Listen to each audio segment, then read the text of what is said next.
tous, merci à vous de nous rejoindre sur Monaco Info pour ce nouveau journal. Quels en sont les titres? Eh bien les voici dans votre sommaire. Premier salon des services à la personne, présentation de la nouvelle saison de Tout l'art du cinéma, programmation de rentrée au Grimaldi Forum et nous en profiterons pour tout savoir sur le bilan de l'exposition L'Or des Pharaons. En basket, le Media Day de la Roca Team et votre Focus Info sera consacré à la candidature UNESCO des Alpes de la Méditerranée. Direction l'auditorium Régnier 3 où avait lieu le premier salon des services à la personne. Tout au long de cette journée de jeudi, différentes conférences ont été proposées, mais pas seulement. Plusieurs activités aussi, comme vous l'explique Vanessa Dessy. Avec un vieillissement de la population, un taux de natalité qui augmente et des changements de mode de vie, des nouveaux besoins ont émergé durant ces dernières années. Le premier salon des services à la personne propose justement de mieux échanger afin de comprendre les enjeux liés aux grandes évolutions du secteur, notamment en principauté. C'est un salon sur les prestations de services à la personne, c'est extrêmement intéressant parce que c'est la synthèse en définitive d'initiatives qui jusqu'à présent ont été relativement isolées les unes des autres et qui méritent d'être mises ensemble, des initiatives qui toutes sont tournées vers les personnes qui ont besoin, qu'on les accompagne et qu'on les entoure, les enfants, les personnes âgées, les personnes handicapées.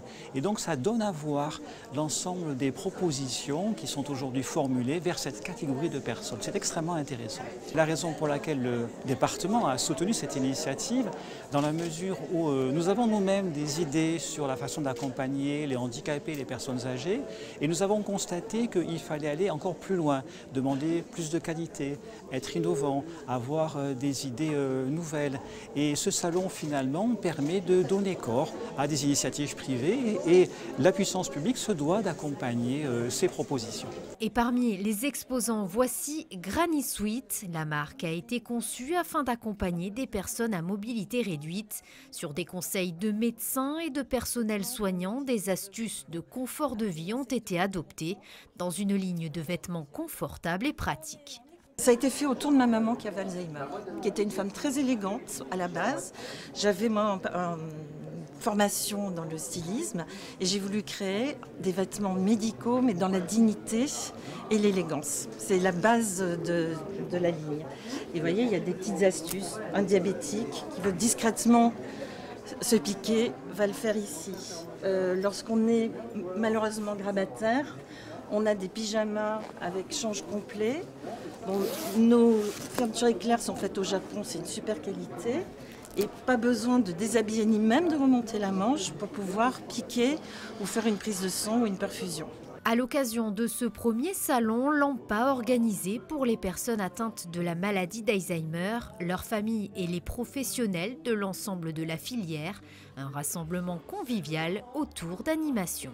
L'animation a été effectivement programmée par l'AMPA, qui est l'association monégasque pour la recherche sur l'Alzheimer et les maladies apparentées.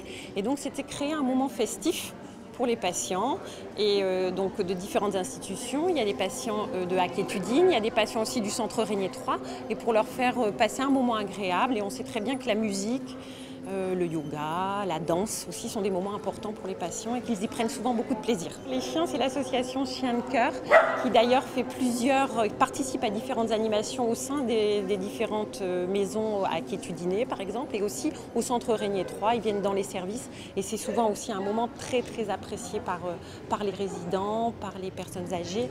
Il y a un contact particulier avec l'animal qui se crée, donc une sorte de langage qui est un peu libéré, qui fait que c'est vraiment des moments très appréciés par tout le monde.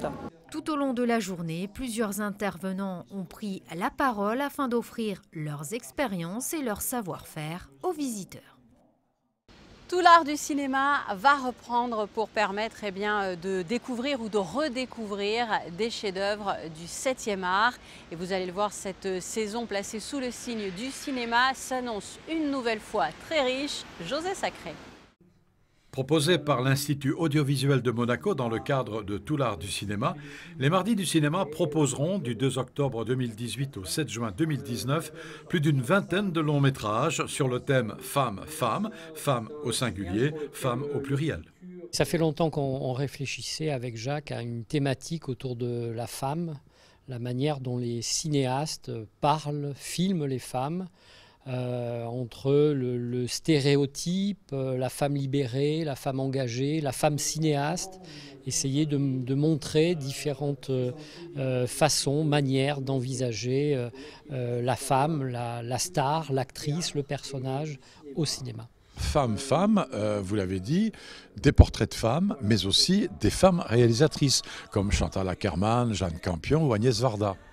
Oui, c'était pour nous important que la composante féminine parmi les cinéastes soit bien là, sans non plus exagérer ou tendre à une parité qui aurait été tout à fait superflue, puisqu'il n'y a pas autant de cinéastes femmes que de cinéastes hommes en exercice ou même dans l'histoire du cinéma, mais en effet que celles-ci soient représentées, et je pense qu'elles sont très bien représentées. Vous l'avez cité, Chantal Akerman, dont nous n'avions jamais présenté de film, Agnès Varda, que nous connaissons bien, on avait présenté grâce à elle L'Abbé des Anges de Jacques Demy, elle était venue à Monaco. Donc là on propose Cléo de 5 à 7, qui est un de ses plus beaux films et sans doute un des plus beaux films de la nouvelle vague, ou bien le premier long métrage de Jane Campion qui s'appelle Sweetie, qui est un film très original et qui donne déjà toute la sensibilité de son cinéma. Outre les mardis du cinéma, l'Institut audiovisuel de Monaco proposera de nombreux films dans le cadre de différents labels. Monaco en film, films restaurés, films d'artistes, école et cinéma, danse et cinéma, ciné-concert et, en partenariat avec la Fondation Prince-Pierre de Monaco, un roman, un film. Cette année, Le coup de grâce de Volker Schondorf, d'après le roman de Marguerite Yourcenar. Ce sera le 2 octobre prochain au Théâtre des Variétés à 20h. Après la rentrée de tout l'art du cinéma, place à celle du Grimaldi Forum et vous allez l'entendre, la programmation pour le semestre à venir s'annonce éclectique et variée. Fabien Bonny a été sur place pour vous, alors demandez le programme tout naturellement. Une rentrée sur les chapeaux de roue avec dès vendredi le concert d'ouverture de l'Orchestre Philharmonique de Monte-Carlo et en soliste le violoniste Maxime Vengerov. S'en suivra de nombreuses dates et de nombreux spectacles jusqu'à la fin de l'année 2018, avec notamment les concerts à l'Espace Indigo dans le cadre des Thursday Live Sessions, donc un jeudi par mois, avec des lives dans des styles bien différents que nous rediffusons sur Monaco Info. On va rire également avec Gaspard Proust qui va tenter de vous faire apprécier davantage la musique classique le 13 octobre. Le Théâtre Princesse Grace va s'exporter le temps d'une pièce, Ramsès II, le 25 octobre. L'Opéra de Monte-Carlo vous proposera autour de la fête nationale un péplum lyrique, Samson et Dalila, mise en scène par Jean-Louis Grinda. Toujours en novembre, une exposition animalière du photographe bien connu en principauté, Jean-Charles Vinage, Vivre ensemble. Début décembre, des clowns et poètes à la fois devraient vous faire rire et rêver. Comme chaque année, toujours en décembre, de la danse contemporaine dans le cadre du Monaco Dance Forum, de la danse toujours du 28 au 30 décembre avec Casse-Noisette interprété par les ballets de Moscou, sans oublier les rendez-vous annuels tels que la 29e édition du Sportel que l'on ne présente plus, ou encore la 9e édition dédiée au clubbing, le mix. En bref, vous l'aurez compris, un semestre éclectique au Grimaldi Forum. Il est très riche et on a pris le parti d'un éclectisme que l'on pratique déjà, mais qui, je crois, là, s'exprime encore plus par la variété et la typologie des événements qu'on accueille. Il en faut pour tous les publics au Grimaldi Forum, on veut accueillir tout le monde, donc il en faut pour tous les goûts. Parmi toutes ces dates, une nouveauté pour toute la famille et les fans de Lego, à Noël du 22 décembre au 6 janvier, la manifestation Brick Live. C'est à la fois un salon avec des sections de tous les Lego que l'on retrouve, c'est-à-dire les Lego Star Wars, techniques, les Lego Friends, enfin il y a vraiment un petit peu toutes ces typologies et en même temps la possibilité de voir des constructions absolument étonnantes de grands animaux. On en a exposé un certain nombre cet été dans le hall du Grimaldi Forum. Donc en fait plein d'animations autour de ça et je pense vraiment une très belle sortie en famille à prévoir pendant ces vacances.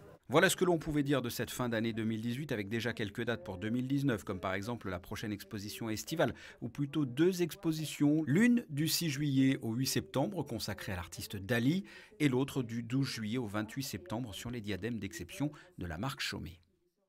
Vous venez de l'entendre, vous connaissez donc la thématique de l'exposition estivale 2019 et profitons-en d'ailleurs pour dresser le bilan de l'exposition de l'été qui vient de s'achever, exposition que vous avez certainement découverte, qui était consacrée à l'Égypte et plus particulièrement à l'or des pharaons. Écoutons à ce sujet Henri Fissor, le président du Grimaldi Forum. Comme vous le savez, chaque année, le Grimaldi Forum organise des expositions quand même assez extraordinaires. Et il se trouve que donc cette année, c'est l'Égypte qui a été choisie, je devrais même dire rechoisie, puisqu'il y a exactement 10 ans, il y avait déjà eu une première exposition. Et là, il y a eu une opportunité extrêmement intéressante, d'autant que les autorités égyptiennes n'envisagent pas dans le futur de refaire des expositions à l'étranger et préfèrent privilégier, ce qui est tout à fait légitime, le nouveau musée, un musée gigantesque qui va être ouvert prochainement au Caire. Donc cette exposition, elle a été effectivement remarquable, mais elle a été remarquable aussi bien au niveau de la fréquentation que des objets exposés. 80 000 visiteurs, c'est le deuxième plus haut chiffre d'affluence du Grimaldi Forum après l'exposition sur la presse anglaise. Donc on ne peut que se réjouir de voir que le succès a été effectivement présent. Et vous le savez bien sûr, l'actualité monégasque se développe aussi sous forme de brèves. Les voici. Dans le cadre de l'attribution du traditionnel prix littéraire et de la bourse de la découverte, la Fondation Prince-Pierre organise chaque année de nombreux événements comme ce thé littéraire qui s'est déroulé mercredi à la bibliothèque Louis Notary. Un moment privilégié d'échanges et de discussions sur les ouvrages et les auteurs sélectionnés cette année. Nita Kerr et Laure Hatchwell-Baker sont deux artistes attachés à la principauté. Mère et fille ont cette passion en commun pour l'art, sculpture pour l'une et peinture colorée pour l'autre. Elles exposent une sélection de leurs différentes œuvres jusqu'au 12 octobre au CFM Indo-Suez. Et notez que Laure Hatchwell-Baker a souhaité offrir l'une de ses œuvres intitulée Red Tiger pour soutenir les actions de la Fondation Prince Albert II de Monaco. Cette pièce sera vendue aux enchères à l'occasion du deuxième Monte Carlo Gala for the Global Ocean. Sport à présent, avant de découvrir l'émission présentée par Christophe Paco et Frédéric Elion qui sera proposée sur Monaco Info samedi soir. Eh bien, sachez que Frédéric a suivi le Media Day autour de la Roca Team qui était proposé tout au long de la journée de jeudi. Voici son reportage. C'est une tradition depuis plusieurs années. À quelques jours de la reprise du championnat de Jeep Elite, l'AS Monaco Basket organisait jeudi à la salle Gaston Médecin son traditionnel Media Day. Au programme, une demi-heure d'entraînement ouverte aux journalistes, puis la conférence de presse, en présence notamment du ministre d'État Serge Tell. Et enfin, des entretiens avec les joueurs, l'occasion pour la presse de découvrir le visage des nouvelles recrues, et notamment Lazeric Jones, le remplaçant de DJ Cooper Alamen, qui jouait à Sakarya en Turquie la saison passée. C'est une équipe qui gagne, le club est bien structuré, j'avais envie de faire partie de ce projet. J'ai eu d'autres offres avant, mais j'ai attendu pour faire le bon choix. J'ai toujours été un gagnant dans ma carrière et je voulais faire partie de cette équipe.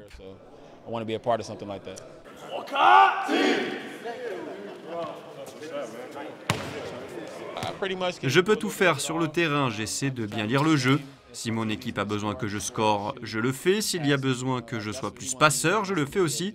Le coach veut que je lise le jeu et donne le ton en attaque, que ce soit en sortie de banc ou dans le 5. Je peux défendre aussi, c'est à moi de m'adapter. Autre sujet dans toutes les bouches, la première journée de Jeep Elite dimanche avec la réception de l'Asvel et le retour à Gaston Médecin de Zvezdan Mitrovic, l'ancien coach monégasque. Ça va être particulier de le voir de l'autre côté, dans l'autre camp. On parle souvent de lui parce que c'est vrai que c'est un coach qui nous a marqué. Moi sur un an, d'autres à l'image d'Amara sur plusieurs années. Mais c'est vrai que c'est un coach voilà, qui humainement était génial et qui sur un terrain pouvait nous insulter pour diverses raisons. Et c'est vrai que de le voir de l'autre côté, ça va nous faire sûrement un peu rire de temps en temps parce que on a vécu la même chose, on va savoir ce qu'il vit. Donc ça peut être marrant et c'est vrai que ça va être quand même particulier par rapport à ça. Autre temps fort de ce Media Day, le renouvellement pour la 3e année consécutive du partenariat entre le gouvernement princier et la Roca Team en matière de communication et de gouvernance. Je vous le disais en titre, la France, l'Italie et Monaco ont uni leurs forces pour une cause importante. Ces 3 pays souhaitent voir inscrite au patrimoine mondial de l'UNESCO les Alpes de la Méditerranée, une zone qui regroupe, vous l'imaginez, plusieurs sites. Il s'agit de votre Focus Info et il est proposé par Patricia Navarro et Sylvain Péromal.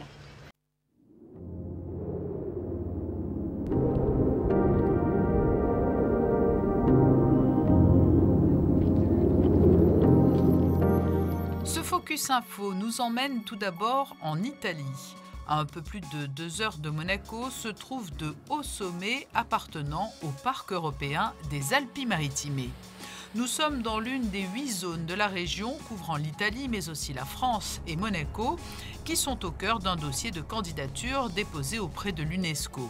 Les 3 pays ont en effet pour ambition de faire inscrire les Alpes de la Méditerranée au patrimoine mondial de cet organisme onusien dans la catégorie des biens naturels répondant aux critères géologiques. Cela concerne aussi bien un périmètre terrestre que marin, mais revenons tout d'abord à cette première étape italienne. Elle a constitué le point de départ du travail de 2 experts mandatés par l'UNESCO. Vous ne les verrez pas directement à l'écran car leur mission doit s'effectuer loin des médias. Mais nous avons suivi le groupe qui les accompagnait. De nombreuses personnes se sont investies pour construire le meilleur dossier de candidature possible. C'est une candidature qui remonte à 16 années. En 2002, les parcs Alpes-Maritimes et Mercantour avaient décidé de postuler pour une candidature dans les biens UNESCO, mais c'était à l'époque dans les biens mixtes, c'est-à-dire à la fois culturels et naturels, en y incluant la Vallée des Merveilles. Il s'est trouvé qu'il y avait d'autres sites en Italie de même type que la Vallée des Merveilles avec des inscriptions rupestres qui avaient déjà été inscrites au patrimoine mondial. Et donc la candidature a évolué vers uniquement le patrimoine naturel. Simplement, au fil des années, on s'est rendu compte que d'un point de vue international, on n'était pas du niveau. Même si on était un hotspot d'endémisme, on n'était pas de niveau. En revanche, pour la géologie, il y a toujours eu une continuité dans le fait que la valeur géologique était vraiment exceptionnelle et même universelle. Et c'est pour ça qu'on a candidaté en géologie. Donc tout ce que nous allons voir là mérite la préservation et la protection à notre avis. Pendant une semaine, les 8 sites concernés par la candidature d'inscription au patrimoine mondial de l'UNESCO ont été visités et d'éminents géologues ont défendu le projet.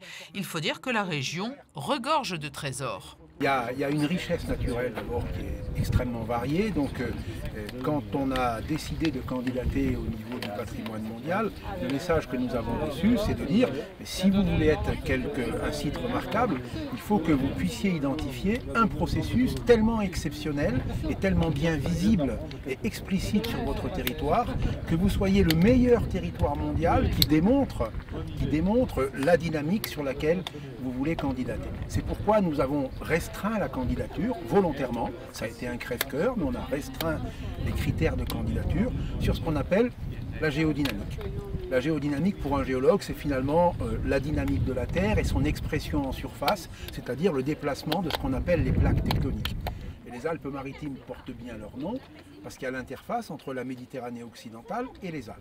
Et cette interface, il a été créé lors d'un processus très particulier qui est en fait le découpage, la lacération transversale d'une grande chaîne de montagnes qui s'appelle les Alpes par l'ouverture d'un domaine océanique qu'on appelle l'océan liguro-provençal ou la Méditerranée occidentale. Et c'est cette spécificité qui intéresse tous les scientifiques. Du Piémont, nous partons vers la Ligurie sur la route des Crêtes, quittant la station de sport d'hiver de Limone pour rejoindre le littoral. Ici aussi, l'on peut apercevoir des traces importantes qui démontrent le caractère unique des Alpes de la Méditerranée en matière de témoignage du passé géologique de la zone. Si on regarde les différentes montagnes, on arrive à comprendre exactement l'histoire de la Terre, parce que hier, on était dans des montagnes qui ont 400 millions d'années de vie. Et maintenant, on arrive vers la mer et on va voir des rochers qui se sont formés dans les derniers millions d'années. Alors, c'est vraiment l'histoire de la Terre qu'on peut comprendre.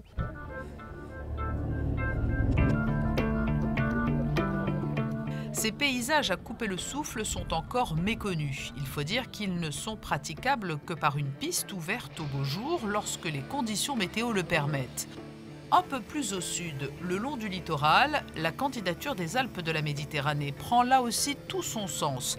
Des hauteurs de la Grande Corniche au fort de la Révère, en passant par la presqu'île de Saint-Jean-Cap-Ferrat jusqu'à Cap-d'Aille et Monaco, où le site remarquable est là, sous-marin. Ce territoire marin a un sens aussi, puisque ce que nous avons vu dans les montagnes, c'est en cours de formation devant nos yeux, sous la mer.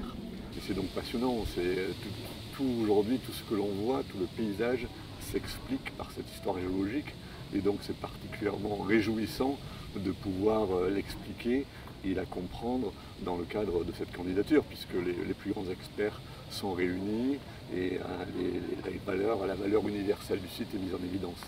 Si le dossier de candidature était retenu, la plus-value pour toute cette région serait bien réelle. L'objectif étant de pouvoir favoriser encore plus la protection du patrimoine, la valorisation des actions de préservation de la biodiversité, la sensibilisation du public et le développement local. Une démarche qui a été engagée de longue date par le Parc national du Mercantour et qui aujourd'hui se retrouve confortée par un dossier qui est porté par nos amis italiens, un dossier qui est conforté par la principauté de Monaco, qui fait que ce dossier, représenté par 3 États, est un moment important pour les Alpes-Maritimes, qui est un département atypique. Les experts auront touché du doigt la rupture géologique, cet événement exceptionnel que nous représentons sur les Alpes-Maritimes. Les autres sites concernés par la candidature se trouvent dans le parc du Mercantour ou comme sur ces images dans les gorges du Daluy, notamment autour du point sublime le bien nommé, où là aussi la découverte des roches nous éclaire sur l'histoire des lieux et de la région. Le projet de candidature des Alpes de la Méditerranée au patrimoine mondial de l'UNESCO implique ainsi près de 80 communes transfrontalières où l'engouement est bien perceptible. À l'issue de cette visite sur zone, les experts analyseront toutes les informations qu'ils ont collectées, puis viendra l'heure du verdict au mois de juillet prochain, lors de la 43e session du Comité du patrimoine mondial de l'UNESCO à Bakou, en Azerbaïdjan. Voilà pour l'essentiel de l'actualité. Passons à présent à vos prévisions météo. Vendredi, large soleil sur l'ensemble de la journée. Le ciel se couvrira pour le week-end. Les températures resteront très agréables pour un mois de septembre. Nous débuterons la semaine prochaine avec le retour du soleil. C'est ainsi que se referme cette édition. Merci de l'avoir suivi. Place à présent à la suite de votre programme sur Monaco Info. Et Monaco Info, vous le savez, c'est aussi sur les réseaux sociaux. Alors suivez-nous. À très bientôt.